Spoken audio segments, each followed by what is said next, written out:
Hey guys! Welcome back to Let's Play Xenosaga Episode 3. Last time, Yuriev got the Zohar. This is bad. We need to go there and kick his ass. That's good. We also, in between episodes, did a lot of haycocks because I just kept looking at it. I was like, I don't want to do it, I don't want to do it, I don't want to do it.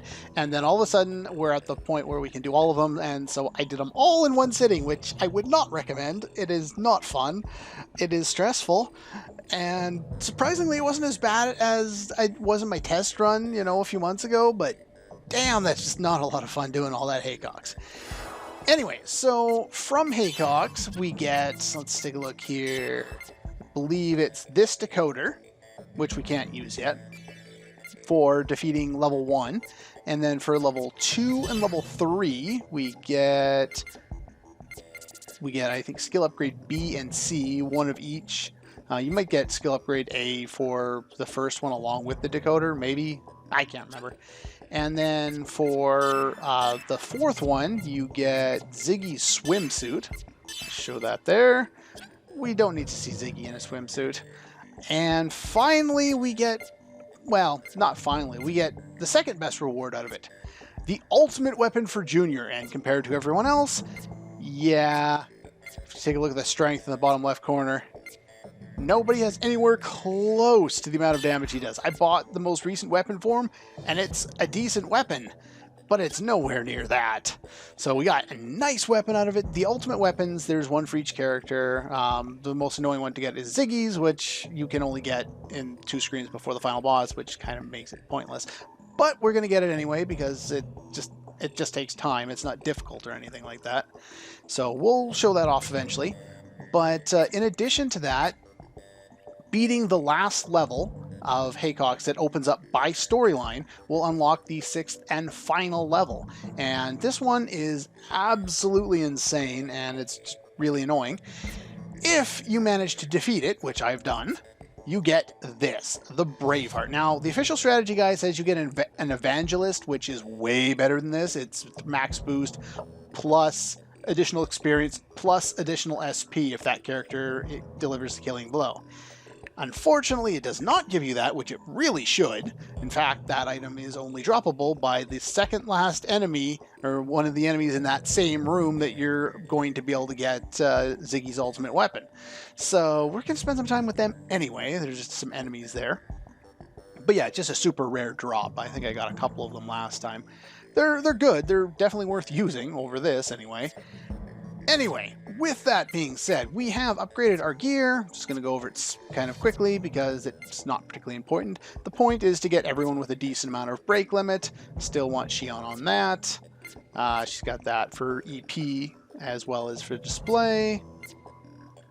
And let's see.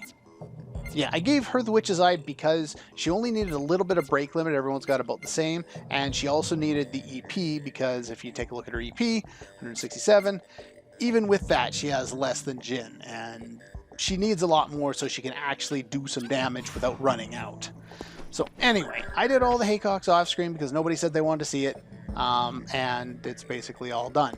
So if you want to do it, this is the point in time where you're able to do that. Is there anything else I did? Oh yeah, I should probably show off the equipment for my my mechs, but I'll do that after the cutscenes because we're gonna go use those mechs anyway. And this is the cutscene I was thinking of last time. What is it?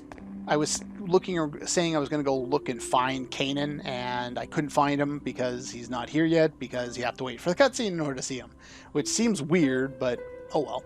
Are you checking something out? Chaos, have you ever wondered why you exist? Kind of an odd question for Chaos, but One's reason for existing. That's a difficult question. for anyone. I'd like to think it's for the people I care about. For everyone. But my existence doesn't necessarily mean people will be happy. Kind of a Yes. bleak way of looking at it. Sometimes just existing can hurt others. Chaos, you know, don't you, that I am such an existence? This is leading into a plotline that it almost seems, if you've only played this game and say episode 1, 2, and then 3, that this is jumping out of nowhere. But if you've played Pied Piper, you might understand this a little more, and we'll get into why that's important later. You remember? Yes. With the information on Program Kanan. And all this data. There's no way I wouldn't remember. Codename Lactus. Yes. That's my reason for existence. Now you may remember that name from Pied Piper. I won't get into any kind of details about it, even though I have talked about it in my review during episode 1, but we will be getting into developing this plot in this game. They decided to basically take Pied Piper and toss it into this game and give you kind of a brief overview between cutscenes, dialogue between characters, and database entries. So there's those three things, and they kind of brings about the whole story in that way. It's still probably a better experience to play Pied Piper, and I'm glad I personally did, but just so you kind of have an idea, we will get into the basic storyline of what happened in that game in this game. But you didn't desire that. It's not by your own will. You're not responsible. Even if it's all happening in my subconscious, it's still my responsibility. I was created for that purpose. To reject Program Kanan is to reject my own existence. You could hide who you are and continue to live. But that's not the answer you seek, is it? Correct. I cannot deny myself. I am a Realian. Now, you may recall this Project Kanan thing is something he learned about through Scantia. He was speaking with Doctus way earlier in the game, and we probably don't remember it after spending a good chunk of this game in the fictional past in Shion's head. And in there, before we got there, we learned that she'd come up with this idea or this concept in her research called Project Kanan, presumably in the secret data that we lifted from Vector. So there's some kind of information about it there, but we never really followed up on it until now. Now, it does make sense that it would take till now, since obviously we haven't been in this universe for a while, but it's kind of jarring to have that storyline just kind of cut off for like 15 hours of gameplay, and it's also jarring in the whole plotline of the game in general to spend so much time in the past dealing with other events. Now, don't get me wrong, some of the events in there are very important to the plot, and they're very interesting to learn about, but I still think it's just a jarring juxtaposition to do both of them. Basically, it comes down to the fact that there should have been more games in the series. If there were more games, then I'm sure most of the pacing issues would have been fixed, as well as some of the plot holes would have been covered up. The only one who can give me a reason to exist is the one who created me. And that would be... Chaos. If only that had been you. What should I do now? Kanan.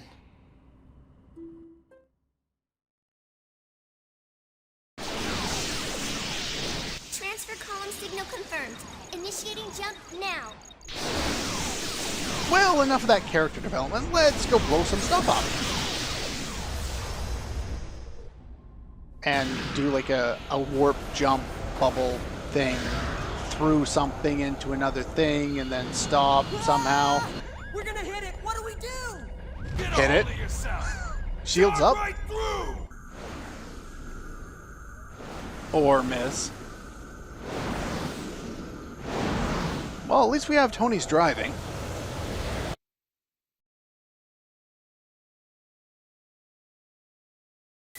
Now, we haven't been in an area like this since all the way back in episode 1. It's basically an area entirely created of Gnosis. It's like the cathedral ship was then. And we don't know... Well, it's basically we're inside Abel's Ark. That was the idea. We're trying to jump inside there. But it's interesting that we're going back to this after not having been in such a large Gnosis area in, well, basically all of episode 2 and half of this game, as you can see.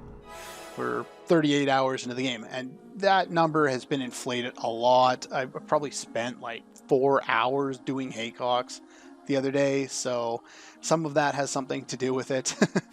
But you spend a lot of time doing a lot of the other things other than just playing the game. It's not as bad as episode 2, where half the game is extra content, but at the same time, it definitely does have certain aspects to it.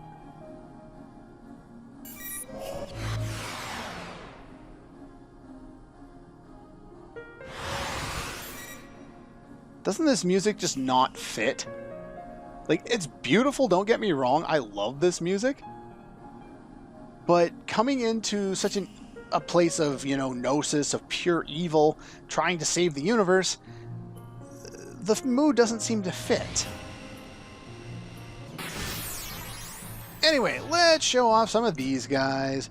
There are, well, I think like 4 enemies in this area, and they're either weak to beam, or beam and lightning, or fire, and they often have strengths against the others, as you can kind of see here. So, specifically, I forgot to go over things, but specifically, Asher's not going to be all that useful in this particular fight, but I do have 2 other characters that are using beam type attacks, so they'll do quite a bit of damage. As you can see, very nice. Now, I'm going to go and show off my equipment here real quick, just to kind of get an overview of how I'm dealing damage and all this other stuff. Let's just go through that. Now, we get Crystals of Spite and White Fragments in here. A White Fragment is something we could steal from like the first or second boss, or no, it's the first boss after we got KOS-MOS back the first time. So, that's telling you how long back that was. But yeah, I think it sells for like 1,500, so it sells for a lot of money. It's very nice. Kind of like Ether Cores, which we can also get in here. So head up here first. There's a few split paths here. These little crystals are like teleporter paths, and they shift you around a little bit. But let's pick up this first, if I can. That'd be nice. Can I pick that up, please? There we go. An ether pack. Some of the sound effects seem to be off now. I'm not sure what that is. I've tried reloading a save file instead of a save state. It doesn't seem to do anything. So I'm not sure if that's just it glitching out. It doesn't matter if I'm recording or not. It's kind of weird, but anyway, blow up that one. There is a new enemy down here, I think. Unless it's the same enemy as before. No, it's a new enemy. So let's show off the equipment here real quick. So that was new. This is 380% or 380 energy. I don't have enough to do the 451 twice in a round yet, so I'm not going to use that one yet, but I will switch in due time. We've got the 800 energy generators, and we have lots of CPUs. I'll go into what discs I have set in a moment. We have the Stingray here. The V8 Assault is two-handed, but it's physical based. So I'm not going to use that for now. In fact, I'm using this one that uses 410 energy because I'm able to make use of the EN-1 or whatever it is, gives me 50 more energy. It's not something I use a lot of, but once in a while it is useful. And of course, the best armor. This one we have the Arid E+. We also have these other two. This one's one-handed, and these two are two-handed. They're the better ones. This one uses 300 energy. That one's 450. Again, I don't have the generators to put that out twice in one round, so I'm just going to stick with this for now. Oddly enough, 2,700 for the new frame for the Zebulon. Only 25 for the Dina. Kind of odd there. Anyway, let's take a look at the discs we have set. D-Clean, so every time we charge, we clean up all status effects. Nice. D-Kill R, so enemies can't use revenge if we hit them. They can only counter if we miss, which is rare. D-Treasure, obviously. And D-Charge, Charge Recovery Plus. I will go into why that is so important later. Here we have Sensor, Clean, Energy +1, just to give you that extra little bit so we can use 2 of the that ability in one round. 2 of these guys. If not, I would be using the Tempest, but this is just better. Does more damage and all that stuff. And finally, over here, we have D-Clean, D-Kill R. We actually have a little bit of extra HP here just to bring her up since Dina's a little low, just because I had nothing better to put on, really. And of course, D-Charge on everyone. Anyway, new enemies. These guys, actually, Yeah, so we're not going to show much for these fights, but there's two sets of mechs in here, the 3500 ST and the 2100 ST. And they come in various configurations. Basically, like I said, one of them is weak to fire, the other one's weak to beam and lightning. So in this particular fight, I'm going to have Asher just wipe the floor with these guys because it really doesn't matter. But basically, what you're trying to do in pretty much all the fights going forward is use one turn with one of your mechs to kill at least one of the enemy units. As soon as you can do that, you're going to be in good shape. You still get lots of ether cores around here, nano repair X's, so that's good. This is a great place to grind. There's a specific area in here. Yeah, I want to go to this one. There's a specific area in here where you can do a lot of grinding really quick, and it's fast and it's effective, and I will talk about it when we get there. There's our final D-beam. I only bought 2 of them because I knew we got one in here. It's a lot harder to prep for that kind of stuff and remember which items you get in the subsequent dungeons when in this game there's just not any really effective treasure lists for anything. You know, I go and I look for treasure lists and I just don't find them. Okay, after that fight, I will show the next battle because... no, I'm going the wrong way. Here you want to go to this one, which will send you to the left side because they like to make you have to run back because you would expect, oh, it's going to go to the one right next to it. No. Here is the most important treasure chest in this entire area, if I could actually hit it. EX skill number 3. Nice. We finally got all the skills available to us. And there we go. Added to the skill line. I did spend a bunch of my skill points already, so I will briefly... acknowledge that. But as you can see, we learn things like Type G critical for characters who never had it. Pretty much everyone can learn Best Ally, which is something I will be heading toward once I start doing some grinding, because pretty much everybody wants that for an upcoming optional boss. Pretty much everyone can learn all the medicas, break heals, and stuff like that, so that's nice. Pretty much anything that they didn't have access to in their 2 skill lines, they can probably learn on the side. And once I got to, I think it was like 75, 78, something like that in my test run, I had learned almost every skill for every character.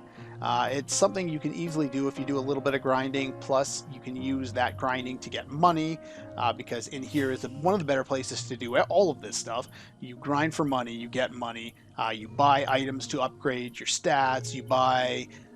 you know, some additional skill upgrades if you want those. You earn lots of skill points because you're killing lots of enemies with special attacks. You're fighting in your mechs, and it's really easy to keep alive for reasons I'll go into shortly. But yeah, for pretty much everyone, what I've done is I got to this level B6 or A6, depending on the character, except for Jin. Jin's the only one who didn't fill out whichever one here. So I got... Beam 3 or Beam Bolt 3. The one thing that's unfortunate is Shion really needs like an Inferno 2 and a Satellite 2 way earlier than this. She only has level 1 when most characters have at least something in the level 2 range, and so she's kind of doing a little less damage to multiple enemies. Kind of wish we learned that like back here, but oh well. KOS-MOS learned W Blade, one of her better abilities so far. Of course, Type G critical is going to be useful in here. W Fang still her best attack. Once I fill out this one, get the master skill, I will be heading back for that. And of course, I believe she gets Best Ally as well. Short counter is also pretty good. Chaos, we filled out all these, got some good attacks there.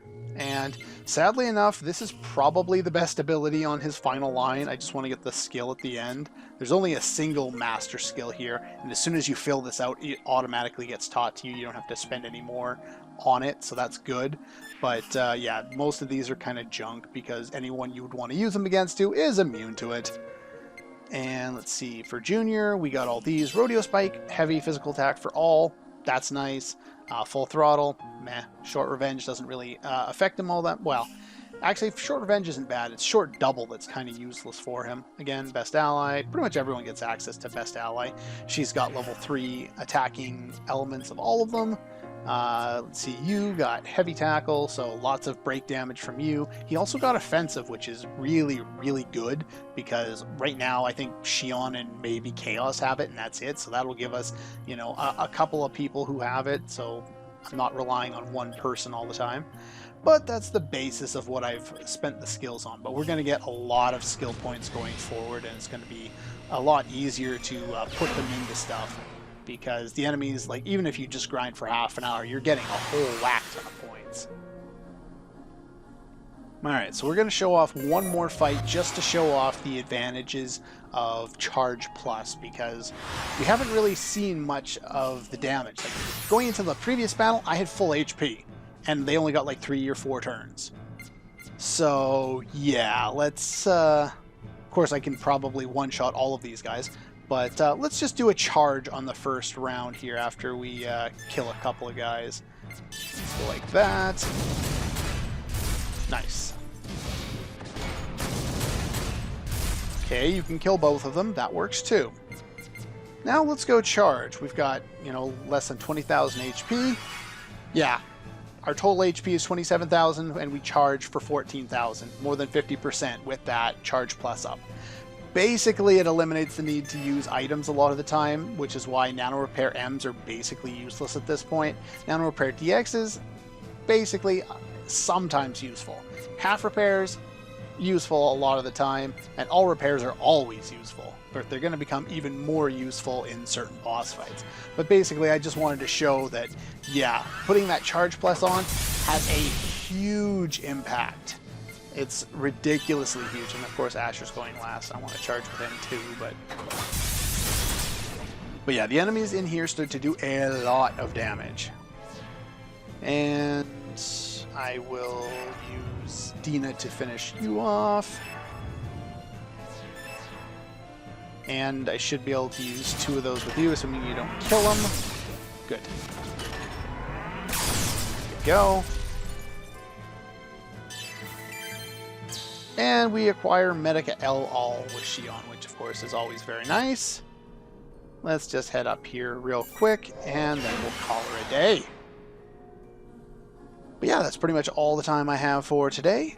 Next time we will continue through Abel's arc with this very relaxing music that still seems out of place.